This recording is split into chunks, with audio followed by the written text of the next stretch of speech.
Le cercle RH, notre débat pour s'intéresser alors au sujet dont tout le monde parle depuis des mois, pour ne pas dire maintenant des années, l'IA, mais l'IA versus RH.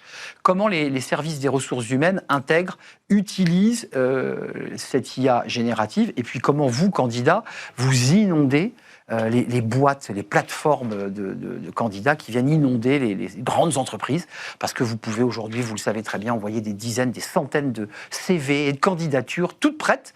Comment se distinguer et comment font les RH pour gérer tout cela? On en parle avec mes invités. Marisa Buquet est avec nous, directrice compte stratégique chez Robert Half. Bonjour Marisa, ravie de vous accueillir. Bonjour. Delphine Bourgeot, merci d'être là, directrice générale d'Axis, qui est un cabinet de conseil en transformation RH et plus largement d'ailleurs en transformation tout court. Je ne dis pas de bêtises. Non, tout à fait. Et évidemment, Caroline de Senneville est avec nous. Bonjour Caroline, journaliste décideur RH, avec toujours quelques chiffres qui permettent d'ouvrir et de travailler et de démarrer notre débat. Étude Telens, que vous m'avez envoyée évidemment, que j'ai regardée.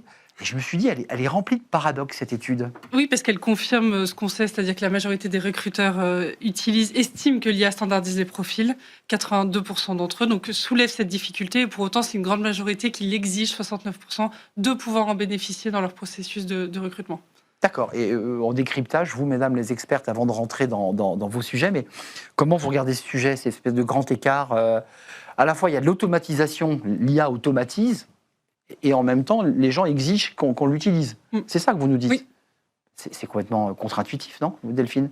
Alors, je pense qu'aujourd'hui, l'IA n'est plus une question en tant que telle, en fait, puisqu'on va tous utiliser l'IA, à la fois personnellement pour les candidats, mais à la fois pour les services RH, justement pour gagner du temps sur la sélection de leur profil et permettre de se centrer sur des tâches à plus forte valeur. Mais le mot qui est lancé par cette étude et par Caroline, c'est le mot automatisation. Vous, chez Robert Half, est-ce que c'est un mot qu'on doit repousser, puisqu'il y a quand même l'idée de personnaliser, d'avoir un échange humain, et en même temps, on entend automatisation.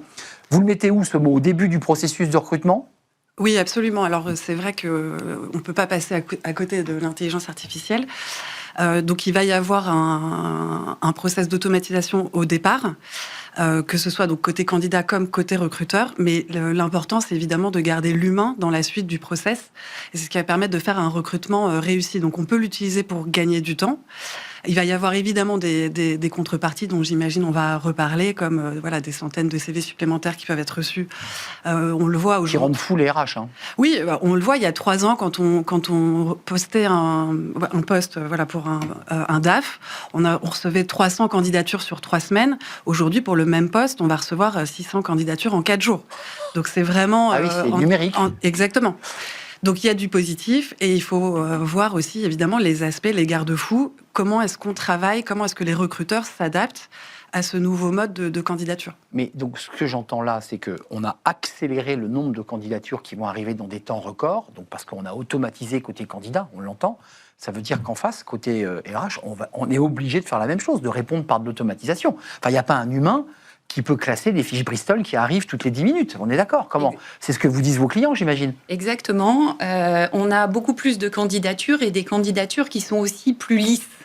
Donc moins marquées, donc plus génériques. Et donc l'objectif, c'est d'utiliser, que les RH utilisent l'intelligence artificielle pour faire un premier tri et conservent le temps qu'elles ont pour vraiment jauger des compétences, des expériences et de la personnalité. Donc c'est une sorte de guerre d'IA, en fait. Mais je trouve que ça pose une question, c'est celle dans le premier tri de CV, le risque de passer à côté d'un profil qu'on peut dire atypique avec le tri de l'IA. Absolument. Ouais. Le mec, il fait à la main, quoi. Ouais. C'est un risque réel. D'ailleurs, s'il y a des tris qui sont faits sur prompt, par exemple, un prompt, en changeant un mot, on le sait, change l'intégralité de la réponse. Donc ça, c'est le danger aussi, c'est de passer à côté de candidatures. Nous, chez Robert Half, on a développé, il y a quelques années déjà, un outil d'intelligence artificielle interne, pour des raisons RGPD évidentes, qui va travailler sur notre réseau, sur notre base de candidats, et qui aujourd'hui nous permet plutôt d'élargir les profils qui vont nous être présentés plutôt que de les restreindre, mais en dehors d'un outil qui soit interne et dédié, oui, en effet, on prend le risque de passer à côté de certaines candidatures. Parce que votre métier chez Robert Half, c'est aussi d'avoir un vivier, quand même, un fichier suffisamment garni qui s'étoffe. Absolument, notre réseau de candidats, c'est ça votre travail, votre cœur de réacteur. Notre cœur de métier, absolument. Mais je reviens à vous, parce que on reviendra sur l'étude Telens, mais aussi sur les RH quand on parle avec eux, ils viennent souvent ici nous parler. Ces espèces d'automatisation, de guerre des automatisations, on voit que l'humain va disparaître malgré tout. Et j'ai vu qu'il y a des entreprises, des grands comptes qui disaient, nous, on ne veut pas. On veut continuer à avoir du recrutement, je dirais pas manuel, mais je dirais classique. Vous le constatez ? Alors, pas complètement. Moi, je pense qu'aujourd'hui, ce qu'on constate plutôt, c'est que la question n'est plus est-ce qu'on va aller sur l'IA, mais plutôt comment on va y aller et pourquoi on va y aller. Enfin, pour faire quoi. Et effectivement, mettre de l'IA partout n'a pas nécessairement de sens. Mais par contre, il y a toute la partie gain de temps. Donc, automatisation de tâches plutôt administratives, répétitives, sans trop de valeur ajoutée. Et puis après, il y a une partie également qualitative. Mais en tout cas, ça ne remplace pas l'humain. J'ai vu une entreprise, Hippolyte IA, elle est déjà venue sur notre plateau d'ailleurs, qui a modélisé du recrutement vocal. Je l'ai testé, et je ne sais pas si vous l'avez, testé sur ce type de format, et ça permet d'avoir un échange fluide avec un candidat, et c'est totalement bluffant. Est-ce que ça, vous allez vers cela ? Est-ce que vous dites, on peut aller vers cela, parce qu'après tout, on gagne du temps ? Alors, sincèrement, je ne pense pas, en tout cas, je le vois pas arriver aujourd'hui. Il faut pas oublier que quand on parle d'automatisation, donc aujourd'hui, on l'a dit, les CV, plus ils sont augmentés à l'IA, plus ils se ressemblent. Mais oui. Donc, plus ils se ressemblent, moins on peut déceler les compétences réelles du candidat. Donc ça, c'est le premier risque. Si c'est deux IA qui se parlent entre elles, c'est de ne pas arriver à challenger les compétences. Exactement ça. Et il ne faut pas oublier qu'un recrutement réussi, parce que c'est quand même ce dont on parle aujourd'hui, c'est comment est-ce qu'on garantit le plus possible un recrutement réussi. Il ne faut pas oublier la partie soft skills. La partie soft skills, elle est essentielle. La personnalité du candidat, la façon dont il va s'intégrer dans l'équipe, la façon dont... en fait, son vocabulaire, son langage. Exactement. Et ça, c'est la clé d'un recrutement réussi. Et ça, aujourd'hui, l'intelligence artificielle ne peut pas trancher en disant que cette personne... Claire. Et donc, il y a des clés. C'est-à-dire qu'aujourd'hui, pour les recruteurs, ils vont recevoir des centaines et des centaines de CV qui vont être de plus en plus identiques. Donc, il va falloir aller... Nous, ce qu'on conseille aujourd'hui... Gratter un peu. C'est vraiment de faire... alors déjà, des entretiens en présentiel, dans la mesure du possible. Parce que quand vous avez la personne en face, vous pouvez la sentir et vous pouvez vraiment voir, et ça évite aussi, parce que dans notre étude, ce que veulent les candidats, on voit quand même que un tiers des personnes qui sont en recherche d'emploi, donc on a 1 sur 2, donc près de la moitié qui utilisent l'IA, et on a quand même 30% qui vont, et c'est souvent d'ailleurs dans la tranche 18-34, ce qui est intéressant, qui vont utiliser l'offre d'emploi, pour reformater leur CV. Donc, en fait, on va retrouver que des mots-clés qui sont parfois éloignés de la réalité de l'expérience des candidats. Oui, c'est malin. Donc, le conseil, c'est il faut voir les personnes en présentiel. Il faut poser des questions qui soient surprenantes. Je vous coupe, ça marche pour des entreprises avec des postes de DAF, des postes un peu spécifiques. Robert Half en adresse évidemment. Absolument. Plus compliqué quand on est chez McDo, quand on est sur des volumes de recrutement, c'est plus compliqué. Ça, c'est beaucoup plus dur pour un recruteur. On ne peut pas recruter en tête-à-tête le jeune commis. C'est plus difficile, non ? Alors, quand il va y avoir une notion de volume, ça peut peut-être donner un peu plus de challenge, forcément, mais l'humain doit quand même rester au cœur. Si vous voulez solidifier une équipe, l'humain doit rester au cœur du recrutement. Delphine, Caroline voulait compléter. Allez-y, Delphine. Alors, moi, je pense que pour revenir sur ce sujet du bot ou de l'automatisation du premier entretien, si on se place aussi côté candidat, il y a la notion d'attractivité. Alors, ça ne marche pas pour le commis dont vous parliez, mais par contre, pour toutes les populations, on va dire, de fonction support, par exemple, moi, en tant que candidate, j'aimerais pas parler à un bot. Et le recrutement, c'est aussi un contrat à deux. C'est un vrai Donc sujet. chacun doit se donner envie Ne quelque pas part. accepter d'être onboardé, enfin en tout cas recruté par une voix, même si elle est sublime. Il Exactement. s'avère que la voix imite la voix d'un humain sans aucun problème. Et parfaite même. Mais en fait, il y a quand même une réticence quand même à ce sujet. Caroline, pour Je voulais compléter revenir notre sur débat. l'un des enseignements aussi de votre étude, de ce que veulent les candidats, c'est la fracture générationnelle. Oui. On veille souvent sur ce plateau à ne pas stigmatiser les salariés expérimentés qui sont friands d'outils technologiques, mais là, pour autant, l'étude montre bien que c'est 61% des 18-34 ans qui utilisent l'IA pour les process de recrutement, contre 33% des 45-65 ans. Et il y a beaucoup plus d'hommes que de femmes qui l'utilisent. Mais ce qu'on se dit sur ce plateau, parce que finalement on apprend en marchant et l'histoire se fait là, on n'a pas de recul, qui va avoir la main? Parce que les recruteurs ont aussi tendance eux-mêmes à automatiser, à générer du flux rapidement pour que ça aille vite. Et j'entends Robert Half qui dit qu'il faut remettre en permanence de l'humain, il faut faire de l'entretien individuel. Et on a quand même des entreprises qui disent on n'a pas le temps, il faut aller vite, il faut produire. On est un peu là, on est au milieu du gué là. Mais la décision, pour moi, elle appartient et elle doit rester chez l'humain. En fait, la décision d'un recrutement, finalement, quel que soit le poste, elle doit être prise par une personne qui connaît l'entreprise, qui connaît les besoins du poste, quel que soit le poste, et qui puisse projeter la personne sur la mission. Il y a des agents qui arrivent, on n'en a pas parlé, mais enfin les agents qui travaillent pour les services RH, parce qu'il y a quand même des gens qui y pensent, et vous êtes recruté par un agent, c'est-à-dire par une sorte d'agent IA qui travaille pour le service RH. Non, mais je veux dire, on n'est pas dans la science-fiction, c'est réel. Alors, c'est réel dans la partie amont. Maintenant, dans la partie, à partir de l'entretien de recrutement, bon nombre d'entreprises font le choix de rester dans l'humain.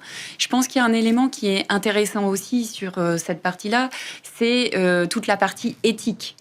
Puisqu'on a quand même une large partie des DRH, dans l'étude que l'on a pu mener, on a 85% des DRH qui considèrent que l'éthique est extrêmement important.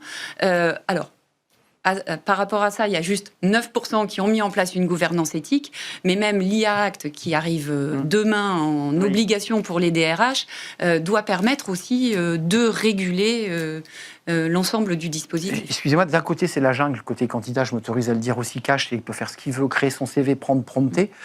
D'autant, de l'autre côté RH, c'est beaucoup plus compliqué et plus cadré. Je trouve ça assez intéressant. Le candidat fait ce qu'il veut, quasiment. Avec un réel enjeu, côté RH, c'est de surtout ne pas rallonger les processus de recrutement. Parce que, on le sait, plus de 60% des candidats aujourd'hui veulent un recrutement qui dure 4 semaines. Et un candidat sur 2 interrogé ne veut pas plus de deux entretiens, en fait, pour un poste. Ce qui n'est pas vrai dans les faits. Alors, ça dépend, mais en tout cas, il faut le garder en tête. Si on veut pas perdre les bons candidats, en fait, il faut garder... Non, mais les 8 entretiens, ça se pratique, ça c'est fini et ça se pratique encore. Mais il y a quelque chose qu'il ne faut pas oublier, c'est que pour l'IA Act, les obligations relatives aux activités à haut danger et au recrutement ont été reportées à 2027. Mais j'ai discuté récemment pour une interview avec Éric Delisle, le chef de la CNIL, le service juridique de la CNIL, qui disait que les contrôles pour le recrutement dans les entreprises sont bien au programme 2026. Donc ça veut dire savoir quels outils ils travaillent et les outils qu'ils utilisent. Oui, et si c'est conforme ou non.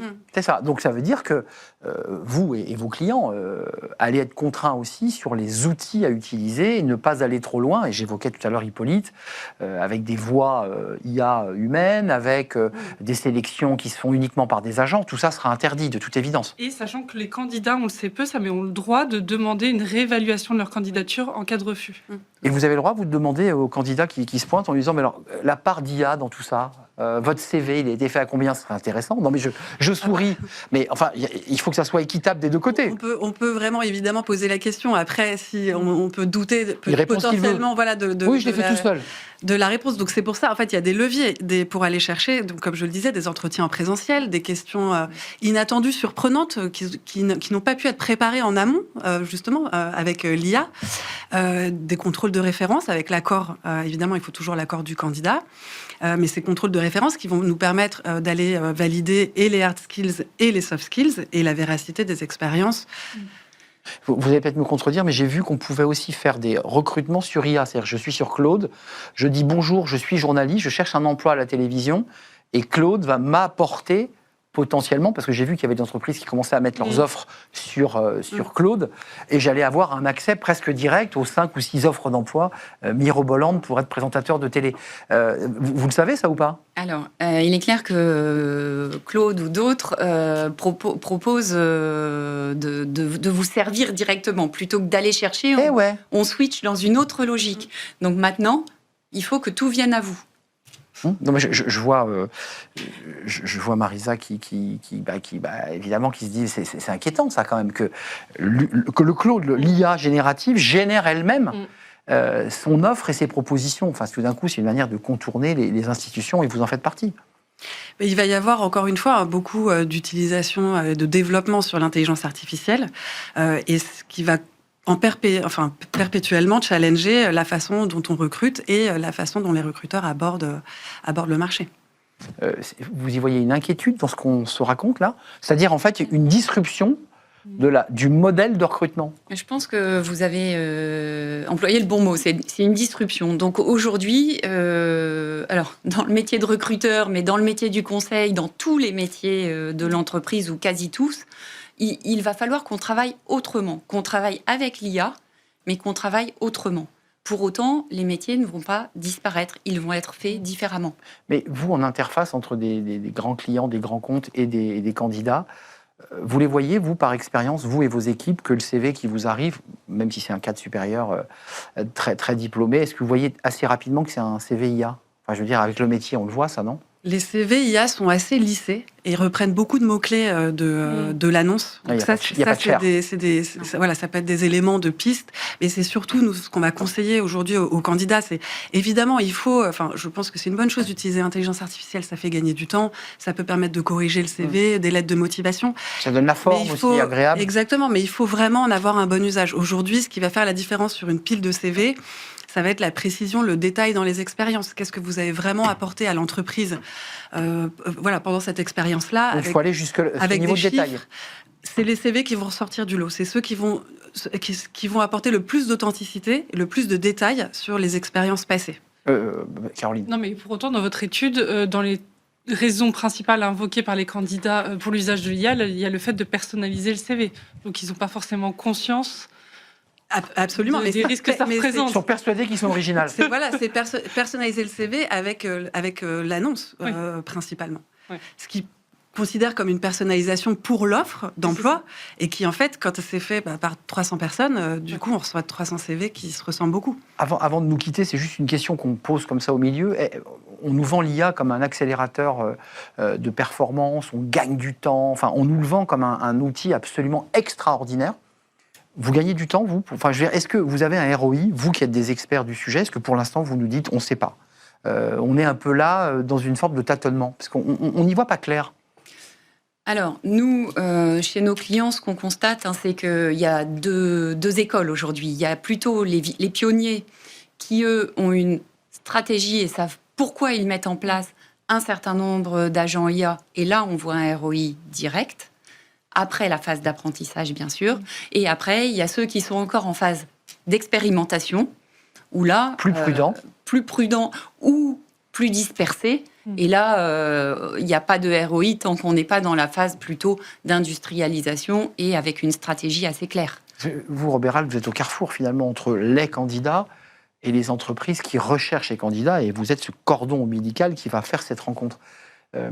On en gagne du temps, vous êtes là aussi au stade d'une expérimentation, vous avez pas assez de recul, vous en êtes où là sur ce sujet ? Alors, on va gagner du temps sur des tâches d'automatisation, comme tout le monde, sur lesquelles l'intelligence artificielle peut nous aider. On va l'utiliser comme un outil d'aide à la décision, mais la décision sera toujours fondamentalement humaine, prise par un consultant. Donc il y a une visio ou un appel téléphonique qui se fait pour quand même évoquer le cas de ce candidat, c'est bien ça que vous nous dites ? Absolument, il y aura toujours l'humain au cœur du process. Caroline, un dernier éclairage peut-être ? Pas d'éclairage. Juste un mot avant de partir. Je lisais sur les actifs, 46% déclarent utiliser régulièrement l'IA dans le cadre de ces recherches d'emploi. Est-ce que vous avez le sentiment, avant de partir, que ce chiffre va progresser ? C'est-à-dire que non seulement les 18-35 ou 18-30 ans l'utilisent, mais que les 45-55 vont s'y mettre. J'ai le sentiment qu'on est quand même dans une lame de fond. Je pense qu'on est dans une progression exponentielle. Donc le 46 d'aujourd'hui sera totalement différent dans un an. C'est fort probable. Il est arrivé très rapidement, ce 46%. Très rapidement, Oui. et dans un délai très court, puisque l'IA est arrivée il y a très peu de temps dans nos vies. Absolument. Il y a eu une adoption massive. Nous, c'est vraiment le constat qu'on tire aujourd'hui. À condition de savoir, encore une fois, je ne veux pas faire mon boomer, mais bien l'utiliser, parce que sinon tous les CV se ressembleront, et tout le monde proposera le même CV, la même lettre de motivation, donc vous serez en galère, au final. Tout à fait. Vous serez en galère. Je pense qu'il y a un élément important, c'est qu'il ne faut pas perdre de vue que l'IA ne remplacera, enfin, a besoin d'un esprit critique et d'une prise de décision humaine. Vous nous rassurez, parce qu'on parle beaucoup de ces agents, on en reparlera sur ce plateau, des entreprises qui génèrent de l'argent sur elles-mêmes, rien qu'avec l'IA. Merci de nous avoir rendu visite. Merci à Caroline de Senneville, évidemment, pour son éclairage. Merci Marisa Buquet, directrice compte stratégique Robert Half. Et merci à Delphine Bourgeot, directrice générale d'Axis. Merci à Nicolas Juchat, toute l'équipe, Léa, évidemment, Charles à la réalisation, Paul au son. Et merci à Lilou qui nous accompagnait aujourd'hui, qui est en stage de seconde. Je vous dis à très très bientôt. Bye bye.